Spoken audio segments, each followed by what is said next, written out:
but the success leader is setting their own expectations based on their personality and experience. So Yeah. if I've got 40 people in FS classrooms, it's all going to be different. And so we just kind of let them do what's comfortable with them. We don't try to put that square peg in that round hole, right? We give them that openness to do as they approach.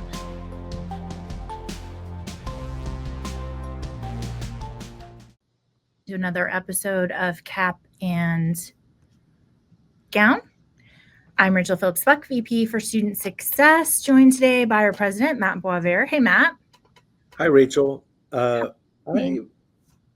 have, my video feed is, I could hear in the background the sound of Hurricane Melissa as I was watching that come through. And I was like, why does it sound so windy? Because it's super windy if you're in Jamaica. It's so awful. We started watching that this morning and it's just incredible, the power of that storm. So for sure, thinking about that. This is the last week of October, which means Halloween is on Friday. And interestingly enough, my daughter doesn't have school on that day, which I think is going to ramp up her Halloween costume preparations. You know, it's not like go to school and then be done. It's like all day you can get ready to be. She's a flapper this year. Oh, that's fun. It's very fun. She was like, we're dressing up like we're from the 70s. And I was like, you are? What are you? And she's like, a flapper. And I was like, no, I was alive in the 70s. So that was not. And then she was like, no, she was like, and then for Spirit Day, we are dressing up like we're from the 80s. And I think I'm just going to wear bell bottoms. And I was like, honey, we're going to have to do a fashion by eras, you know? Anyway, November is soon, and I wanted to tell you, we're always talking about rhythm of the academic year. Yeah. In fact, Megan and Stephanie, who are joining us today, are like, we're in the thick of it, which is, of course, because everybody's doing registration and academic advising, and the theme for November is stress, just to make that very clear. Mostly students are thinking about like midterm grades and they're having all their roommate problems now and they're getting excited about Thanksgiving and going home, but also that's a little bit stressful. And so just as you're in your registration meetings, make sure you're asking about all of those things because that's kind of what's on their mind right now. Anything else you'd like to add, Matt, before we jump into State of the Union?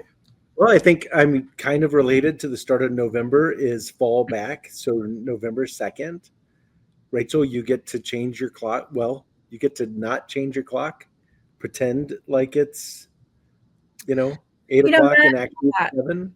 You and I have worked together for like 18 years, and there are very few subjects that we just have to agree not to talk about. And the time change is one of them because you do it wrong. You think about it wrong.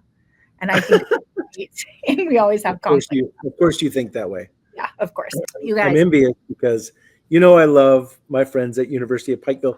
In fact, for taste, I had my little book back here. This is 50 more places to fly fish just for taste. Oh, all right. Nobody knows who Taste is. You're going to have to tell them. Well, I mean, he's at University of Pikeville. I think he's been promoted. He's now VP of Student Development, I think. And more importantly, every time I get to see him, we're always talking about fly fishing. And his latest is using beads, which he has educated me on. So. Trying to convince you. Yeah. All right. Well, you'll just have to listen to our conversation with Megan and Stephanie. So thanks for joining me. All right. I'm going to welcome Megan Childress, who's the Assistant Dean of Student Success at Pikeville. Good to see you. And then we also have Stephanie Stiltner, who is the Director of Family and New Student Connections. Hey, Stephanie. I'm so glad for you guys to join us. I was telling you earlier that Callie, one of our employees, listened to your workshop at ACA and was like, texted me in the middle of your presentation and was like, we have to have them on Cap and Gown. And I was like, yes, ma'am, we will do it immediately. So here you are. So thank you so much for agreeing to join me. I want to open this conversation. Can you guys give us some context not only about your school, but also about its location and the students that you have, and maybe just like your perspective in general on student success. Sure. So at the University of Pikeville, we are in Eastern Kentucky. So we tell students, we tell families, you can kind of drive in any direction and be in Kentucky, Virginia, Tennessee, West Virginia. So we're right in the corner. So we are a smaller school. You know, we've got this year we have just over 330 new freshmen. Total enrollment is a little over 1,100 for undergraduate students. But we also, you know, we've got a medical school, optometry school. We're onboarding a dental school. So you know, there's a lot going on here. But we, of course, are in the Division of Student Success. So I oversee. We have 6 different offices that are kind of student success, student support. We have an ACE program, which is actually our TRIO program. So both of us were actually like furiously taking notes throughout the State of the Union, ideas and things to share out. And so our TRIO program on campus is ACE. We serve up to 165 students in that program. Wow. We have our Center for Student Success, which is our professional advising for first-year students, transfer students. And that's where I got my start. I started out as a student success advisor, became director, now assistant dean. We have Center for Academic Excellence, which is our tutoring center. And then I like to tell people all the time that Stephanie's a great example of, she does such a great job that she's just collecting offices now. So I'll let her, just doing so well. We just keep giving her offices. So I'll let her talk about what those are. Yeah, so currently I oversee Family and New Student Connections, which includes Family Connections. And then we grew into UPike First, which is our first year experience. And then most recently we've added second year experience to those. And I'm sure we'll talk about how that evolved and why that makes sense to lump all those together as transition programs. Yeah, great. I'm excited about that. I think that's a conversation a lot of schools can benefit from hearing, like, this is why that makes sense. So can you tell us just a little bit about your student population? Like, what are the things, as you think about risk factors for your students, what are the things that you see bubbling up, maybe different than other schools in other places? I think because of our location and because of where we're situated, we do have a unique kind of student identity. We have a high population of first generation students.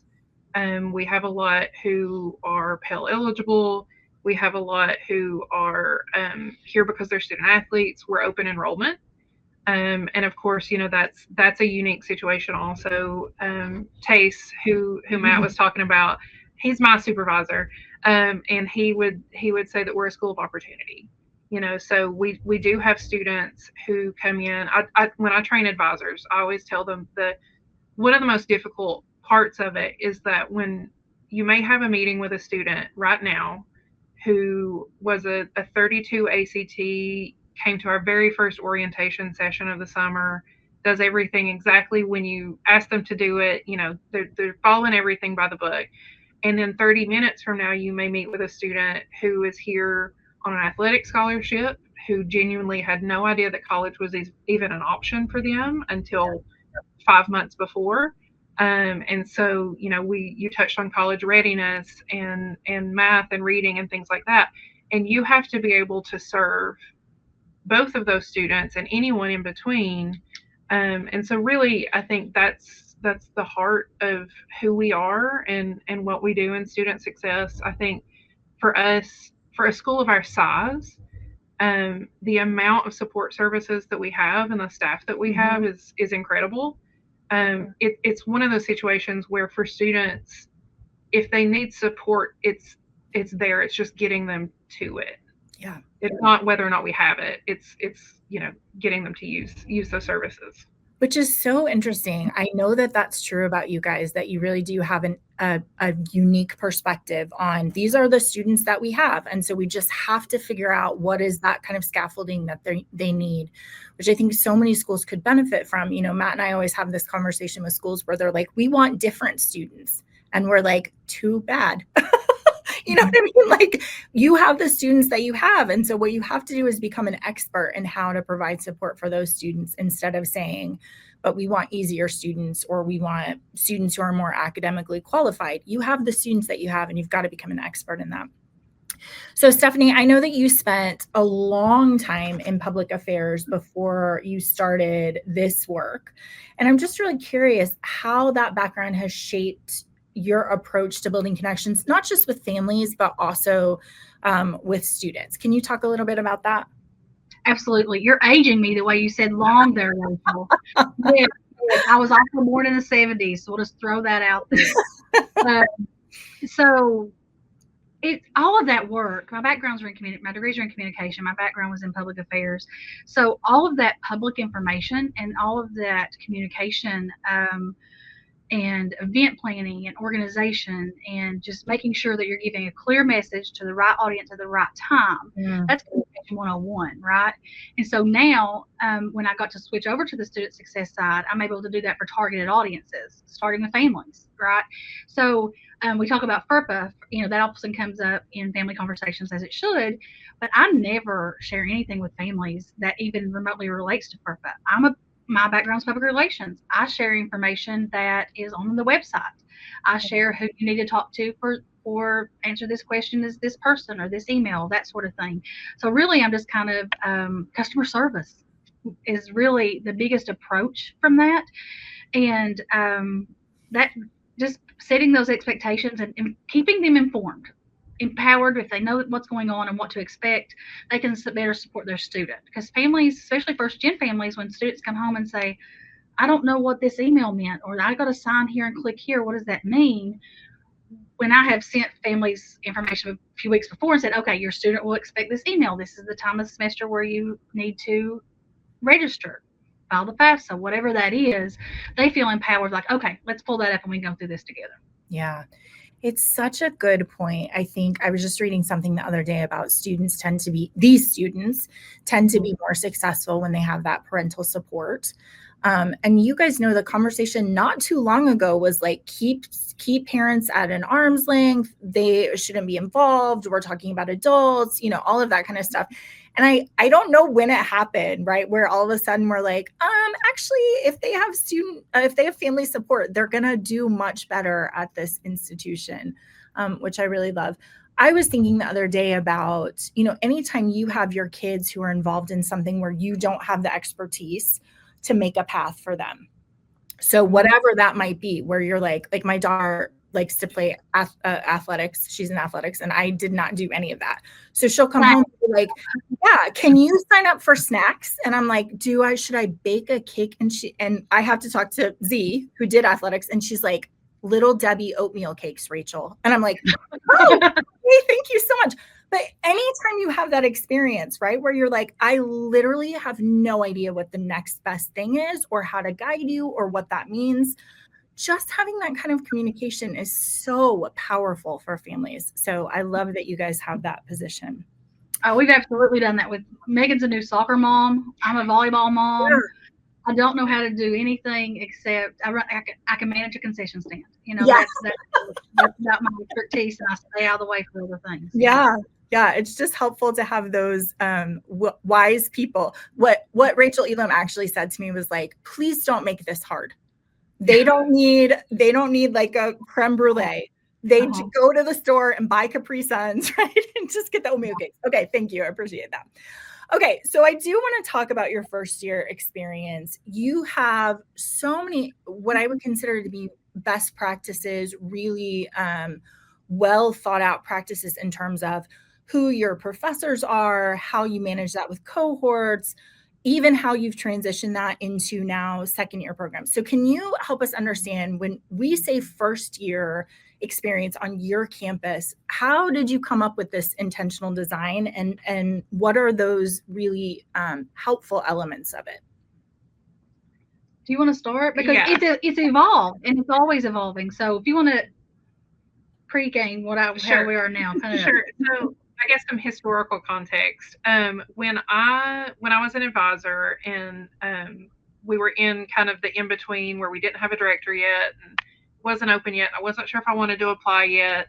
things like that, I was kind of serving as interim. And so one of the things that Tace, Dr. Meyer, did was when they restructured our division, it was all of these kind of previously disjointed support services on campus.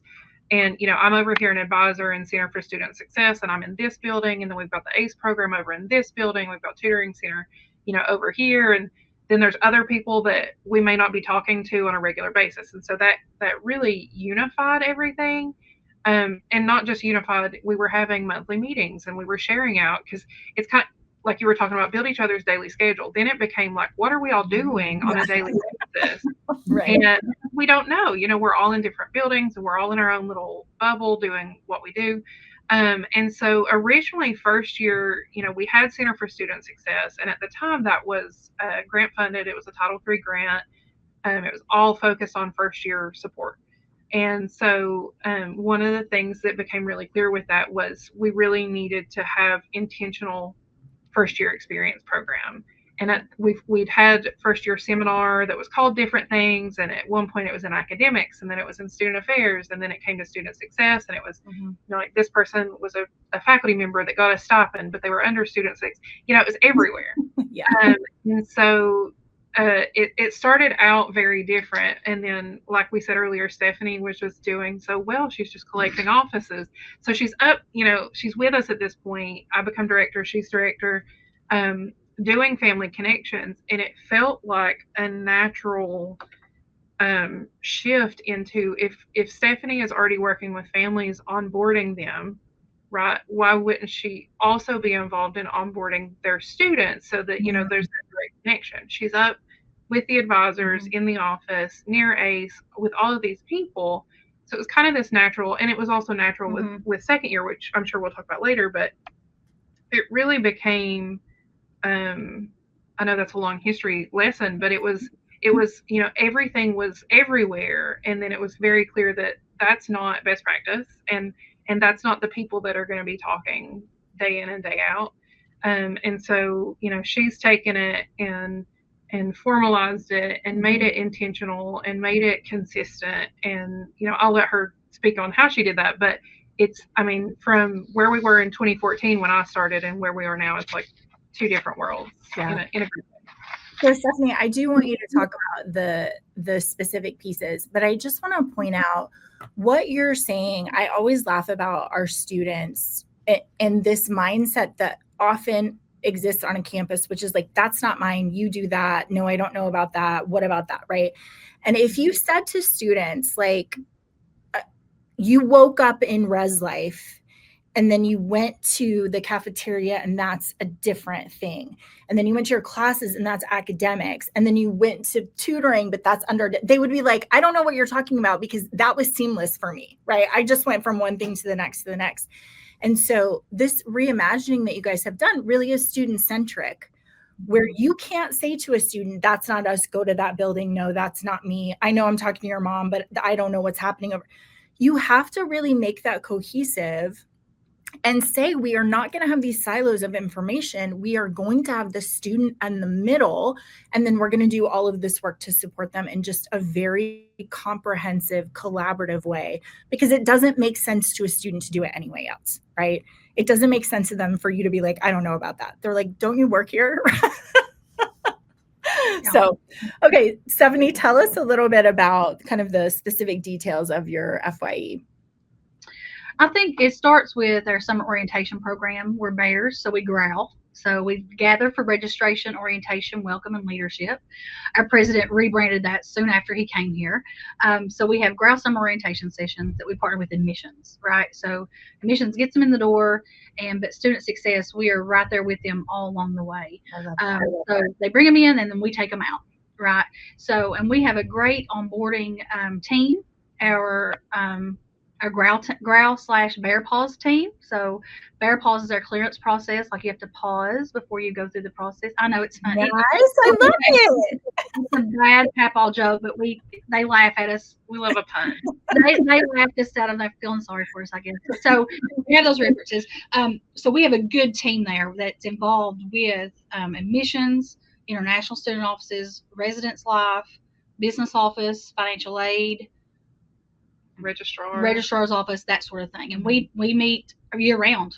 We meet all year round, because at some point we're in a cycle of summer registration or spring registration or debriefing for what worked and didn't work. We have like a 3-week break in September, Yeah, and then we're back at it. Yeah, You're like, yeah. Back at it tomorrow. We have a meeting tomorrow. Yeah. So that growl is the big handoff, and then we have the traditional UPike first week, which is the 5 days and nights of activities. That there's the rah events and the nice fun things where you learn the alma mater and you find your classes, all that stuff, and you take care of some business. And then everyone takes the first year seminar class, right? So those things are very standard practice. But what we have evolved, some things that we found that work for us, is we have standardized curriculum. So we have an FS instructor team. We have, like I said, 18 sections in person and 1 online, but we have 25 instructors. And those instructors, some of them, if you do the math, there's some co-instructor models, because it's involved with faculty and staff. We have diverse people across campus. We have people from public safety, people from athletics, people from student success, of course. We have people from our professional schools now. We have staff from our College of Osteopathic Medicine and our College of Optometry that wanted to come in. They're not as familiar with our undergraduate processes, so we paired them with an instructor from the undergraduate side. So we have faculty, staff, like I said, from different colleges, a nursing office assistant, and they're just run the gamut, right? And so that team is added. To add to that team, our first year success leaders. So there's the embedded peer mentors, and we put a lot of weight on them in there. So they are not exactly teaching assistants, but they're heavily involved. Like, they're strict. They're more strict than we are. Like, we've had to tell them, like, it's okay. You don't have to count off 10% because they're 2 days late. It's an FS class and they had to write a journal entry. It's okay. We had one that she's phenomenal anyway, but she was frustrated with the amount of missing assignments that were in there, and so she sits and hand writes out every missing assignment for every student to, like, give them a piece of paper. She laminates it, right? Gives it to the student, and she's like, and if they throw it away, I have another one, and pulls up. So she's like, big copies, right? So she's in there and she's ready. She's like, they are not going to fail on my watch, That's so she's incredible. They are just as involved, if not more. They are, but she's actually in my class. Not that we talked about the pairing of instructors and students, but I actually get to work with her. But two of the students were in their mandatory study hall for their sport that are in my class, and they had some missing assignments, and they text their first year success leader, said, hey, we're over here in the Center for Academic Excellence working our stuff. Can you come over here and grade it as we do it? Oh, wow. And by no means did I mean for her to go and do that, but she said, okay. So she went over, spent an hour with them, and helped them make sure they got all their assignments uploaded and what they needed, and kind of just that emotional support success leader right there with them. So, okay, sorry, I want to interrupt you there, because I want to ask you a question about that. I'm always talking to schools about the way that you explain what the job is. Right. So if we explain the job of, like, a peer mentor as you have to make sure they come to class and you have to make sure they have no missing assignments. That's one thing. If you explain it in terms of you are responsible to help these students be successful. So yes, those things are, like, an element there, but like you said, like, we have emotional support and you have to ask how they're doing and that sort of thing. Those two peer leaders are going to show up in that classroom in two completely different ways. So I'm just curious for you guys, how do you, like, what is the language or what is the training that you're giving your peer leaders to say, it's not this one, it's you're responsible to help these students be successful in any way that you can? How do you explain that to them so that they get it? Well, it's different because, like I said, I have 25 instructors and I have, how many do I have? 12 success leaders. Right, and all these different sections. They have standard curriculum, right? And we'll talk about the timing of that with their partnerships with key people on campus. They're going to teach it different. You've got the content, so each instructor can teach it differently. I view things from a communication lens. That's my background. That's my field of study.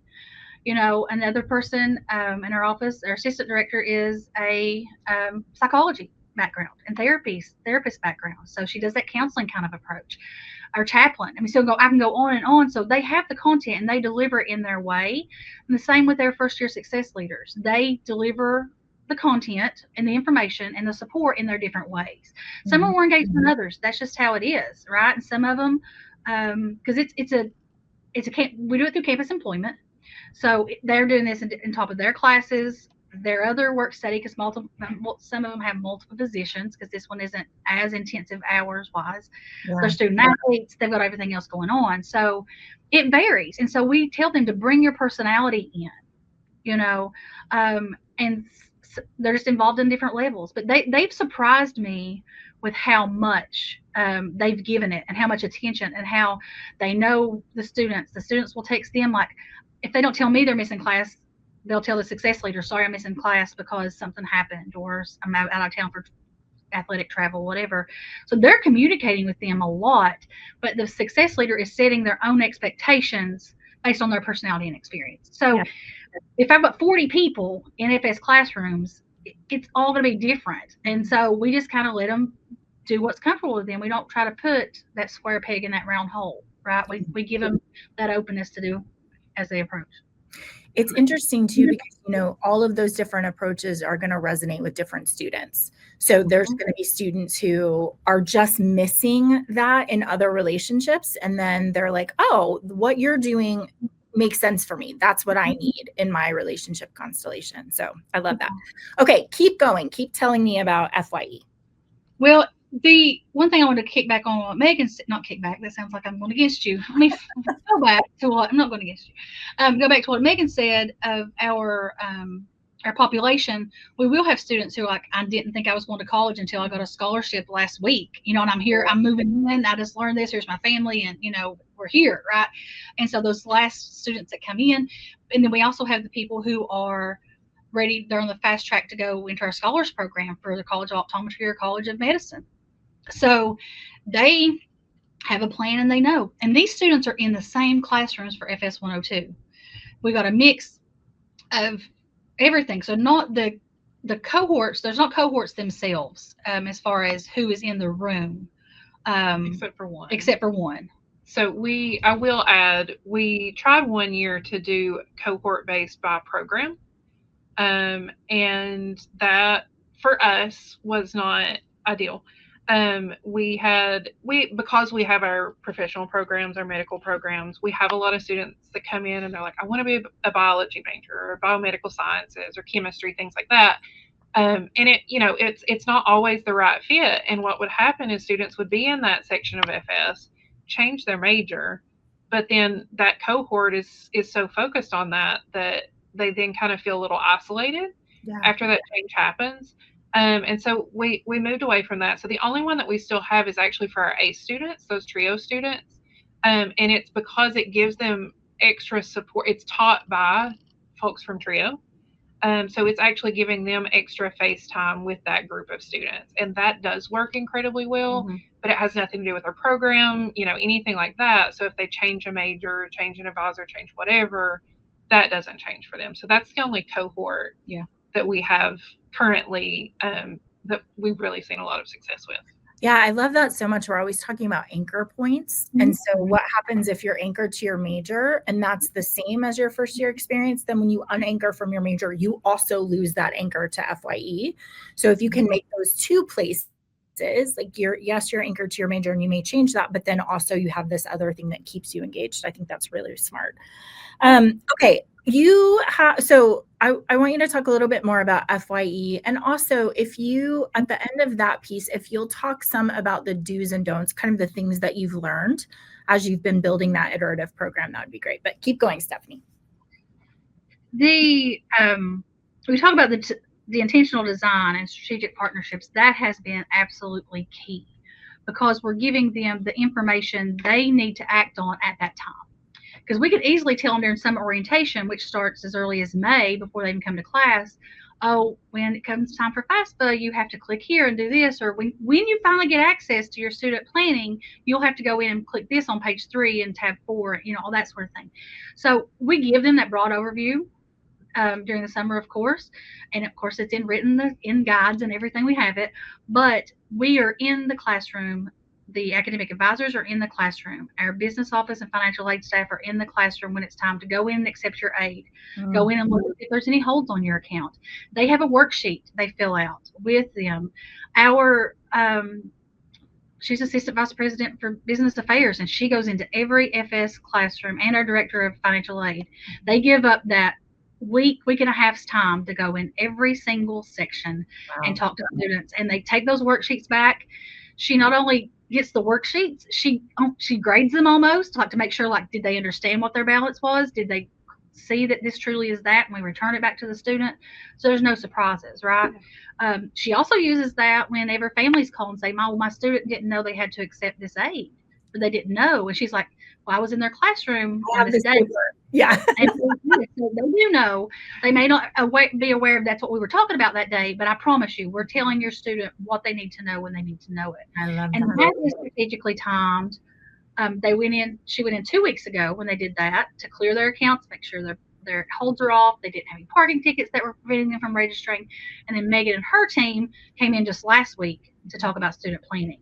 So they were cleared. So anything they need to do, those turn points, we call them speed bumps that you might get hiccups over and just can't go past. We brought them in the room. They tell them to bring their devices. We have extra laptops, like truly come in here in the room. It's a lot of workshops. And so we show them as they go through. And one thing with their business office, they have seen, we've seen registration holds cleared off a lot faster as our freshmen, as they go on. We're teaching them the first time and they have to do it, how to do it. And then it's just trickled down and been tremendous. She says it's well worth her time to come and invest that week and a half every fall to do that, because it saves so much on the end. And we're empowering them. Yeah. Incredible. Yeah. I'll add the advising component to that, where we're teaching them to use self-service. As the professional advising team, we get a year with them, right? And then after that, they're going to transition to a faculty advisor that's in their program. And faculty advisors have different styles. They have different expectations. You may have an advisor that wants to sit down with you for an hour every single time you register, you go through your plan, and you're on track to graduate. And then you may have one that says, you need to come in here and tell me what it is you want me to register you for. Yeah. But they can also register themselves after that year. So, if we as advisors and from a student success perspective, it's our job to teach them to use these resources so that regardless of who their new advisor is or what their hold is or how many parking tickets they get or whatever, that they know not only where to go to access that information, but what to do with it. Yeah. So that's been huge. Students are coming in for registration this week and they've got their classes planned and they want to talk about it and they want feedback on it. And it's so involved, and it's all about taking ownership of their education and their journey. Yeah.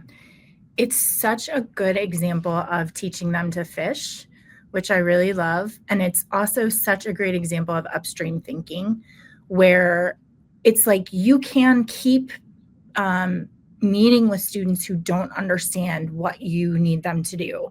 Or you can be like, we're going to just stop right now and we're going to spend the time to make sure we teach you what you need to do. And then you're set up for success for the rest of the time. So I just think it's so smart. Do you have any do's or don'ts in terms of kind of that iterative process? Okay. We talk about our FS instructor team, our instructors that are in the FS sections, and then we have the first year success leaders. We match them, and I think that has been helpful. We based them on personality, interest, major, and that works out really well. When you have kind of your wingman there in the class, they pick up where each other leave off, right? And so we make sure we help them develop those relationships. They meet in the spring before they start in the fall semester. They exchange phone numbers. We get them back together during first week so they can touch base. So they're not walking in the classroom as strangers in front of the room. They're a unified front and finishing each other's sentences together. And that's been absolutely wonderful. But something else that's wonderful in partnership with Megan's departments and my departments is that our advisors, we're so close and we know each other and we know all the FS instructors, the advisors know them, that as advisors get to know students during their orientation process and making their class schedules, they can say, oh, you're really interested in blank. You would be a great fit for such and such as classroom, whether they're matching them to the instructor or the success leader. Because sometimes you're like, you may not have a match with the exact instructor and the times you have available, but you will be great because she's also a student athlete, or they're also really passionate about service learning, whatever that is. So we not only match the instructors and the success leaders, we also match the students the best we can with their instructor team. So I think that helps a whole lot. Yeah, that's awesome. Yeah, I'll add a don't because Stephanie and I work really well together, and we're kind of polar opposites in a way that like it works. Thank goodness. Yeah. But I'm very protective of Stephanie, and I'm very protective of what we've built together as a division, as our students and our staff. And I think there's a real tendency to take an orientation or a first year seminar course or whatever first year experience programming, and like everybody's like, let's put it in there, right? And so then it becomes grandma's attic, and you kind of lose focus of what it is and what it's supposed to be, and you're missing things that should be there because you're focused on this other stuff. So when folks approach you and they're like, I've got this cool thing and I want you to put it in your first year seminar course, we really step back and say, is that where that belongs? Like, is that actually the best place to deliver that? Is that the best timing to deliver that? Are students ready to receive that in that way? And thankfully, because of the work that has happened over the last couple of years, we're in a really solid place with the first year seminar course, with orientation. And so then when people approach us on campus and they're like, I have this thing, we can really and truly look at like, what are we hoping to accomplish in each of those areas? And is that the best? Is that where that fits? Well, something else to add, because of the unique, I am a unicorn, it's going through orientation through first year and second year experience is so far, don't challenge me, UPike people out there, but when they come and say this, I want this to be part of first year experience, can you require them to do XYZ? And I was like, once we talk to them and figure out what their need is, I can say, you will be better suited during growl. You will be better suited in second year experience because I can give you this more time, and this is their mindset then, and they're not just checking the box for you. So yeah. We have options. So it's kind of a la carte. They don't even know what those options are until we tell them. And so far it's always worked out that's worked for them as well. I love that so much because I have this in my real life. I know you guys too, where I'm like, how am I supposed to get this thing done? And someone's like, I told you that 6 weeks ago. And I'm like, I wasn't listening 6 weeks ago, right? There were other things going on. I had other priorities. I have no idea. So this right at the right time, delivering it when they can hear it, when it feels urgent to them, I think is such an important part, not just for freshmen, but for all of us, for somebody to say like, at the right time, I'm going to tell you how to do this thing. Because if I tell you earlier, you're not going to remember it. It's not going to mean anything to you. Okay, we don't have very much time left, but I do want you to talk about this decision that you made to then sort of extend this through to the sophomore year for students. Can you help us understand like what was the impetus for that? How did that happen? And what does that look like? Very much like the same thing that happened with first year. What we were seeing though, this was a bit more data driven. What was happening was we had Center for Student Success. We had the start of the FYE program, the formal version of it at that point. And what we saw was that as first year retention rose, we hit a record high retention rate for first year students this year. But we were seeing that rise, but then the sophomore year was going down. So it was like in first year, they were getting all this personalized attention. They had their professional advisor. They had their first year seminar instructor and their leader. They had all of the support team that was like, we're here and we're ready. And then they moved on to sophomore year, and it wasn't necessarily that those things weren't available, because we were all still available, but we weren't in their face as much. Focus. Yeah. And so we looked at the retention and we were like, okay, that's not going to work. And so that again, we had someone that was there in a kind of a stipended position, and I think they did like a retreat. Yeah. For a select group of Yeah, and there lead were student like leaders. there was an activity here and there, but we were like, that's not enough, right? So again, Stephanie's doing such a great job, and so we're like, who better than Stephanie Stillner? Yeah. And so Thank you for that. again, just a natural. If we're, it's all about that progression and the transition, not just to college, but from one year to the next. And second year experience in higher education, I can't speak on it historically, but from what I've seen, it's not as new. I mean, it's newer than, it's not as established as first year experience. So every college kind of does it a little differently. Mm-hmm. So anytime when I hear a college, especially somebody like us that's got second year experience, I'm like, how do you do it? Because it's very custom, right? Some of them have been grant based and it's for a select group of students, and some of them have been leadership based. But our approach is we wanted to celebrate all second year students. So we have traditions on campus. So our landmark is our 99 steps. So we're on a hill. We're in Central Appalachia. The buildings were up there before there were elevators, that sort of thing. That was, those 99 steps were the only way to upper campus. So as freshmen, our students climb those together during our first week. Families come. It's a big rah-rah event. They get the little first year pin. Said, UPike first year. And then they, just before graduation, the day before graduation, when they graduate 4 years later, they go down those steps and they get their alumni pin. So I get chills every time I think about it. I can't help it. They go up as freshmen, they come down as classmates. So in the middle of that, that's kind of far away, right? Mm-hmm. So in the middle, we decided, a second year experience, we host a halfway to graduation celebration every spring. So in the middle of those, their academic journey, we identify the students who have reached that number of credit hours, whatever that math is, right? We figure out those students and we invite them and their families to campus. We'd have just a little celebration in our central campus, the plaza, just right adjacent to the 99, and they get their second year pin. So you're seeing students around campus with those on their backpacks, their first year pin and then their second year pin. So I think that and we introduced that transition during Growl. Mm-hmm. So we talk about that. This is the beginning, this is the end, this is the middle. So we're going to get you there all along the way. But our second year experience programming is basically for small group. We have our Center for Student Engagement they have the concerts and they have the block parties and they have all these events for all of campus.